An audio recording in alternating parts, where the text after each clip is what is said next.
السلام علیکم ورحمۃ اللہ وبرکاتہ۔ الحمدللہ کفا وسلام علی عبادہ الذین اصطفیٰ، اما بعد، اعوذ باللہ من الشیطان الرجیم، بسم اللہ الرحمن الرحیم۔ وَلَقَدْ يَسَّرْنَا الْقُرْآنَ لِلذِّكْرِ فَهَلْ مِن مُدَّكِرٍ۔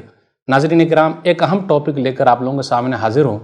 16 سال کی حبیبہ نے 50 سال کی ان پڑھ ماں کو قرآن کی حبیبہ بنا دیا، قرآن پڑھنا سکھا دیا۔ جو آیت میں نے پڑھی ہے، یہ آیت سورہ قمر سورہ نمبر 54 کی ہے، 4 جگہ پہ ہے، آیت نمبر 17، آیت نمبر 22، آیت نمبر 32، آیت نمبر 40۔ ترجمہ کیا ہے؟ وَلَقَدْ يَسَّرْنَا الْقُرْآنَ لِلذِّكْرِ فَهَلْ مِن مُدَّكِرٍ، کہ ہم نے قرآن کو آسان بنایا، ہے کوئی نصیحت حاصل کرنے والا؟ یسرنا قرآن آپ نے دیکھا ہوگا، بہت مشہور ہے اور لگ بھگ 100 سالوں سے ہے وہ۔ آپ کو سن کر تعجب ہوگا جو واقعہ میں سنانے جا رہا ہوں۔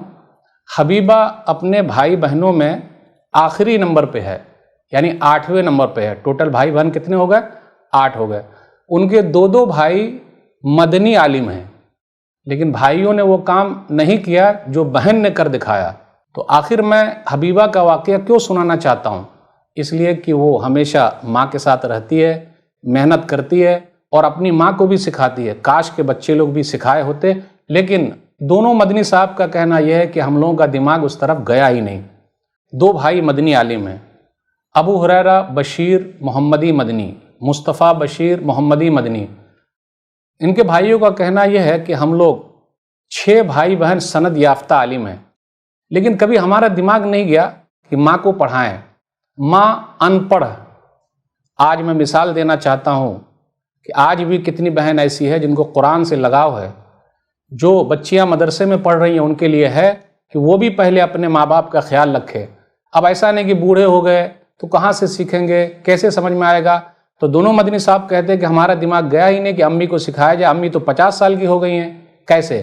لیکن حبیبہ نے 16 سال کی عمر میں ماں پر محنت کی اور ماں 50 سال کی عمر میں قرآن پڑھنا سیکھ گئی۔ آج ایک معجزہ قرآن کا نظر آیا، الحمدللہ، کہ اگر زیادہ عمر والے بھی سیکھنا چاہیں گے تو آرام سے سیکھ سکتے ہیں۔ تو میں حبیبہ کو سلوٹ کرتا ہوں، سلام کرتا ہوں۔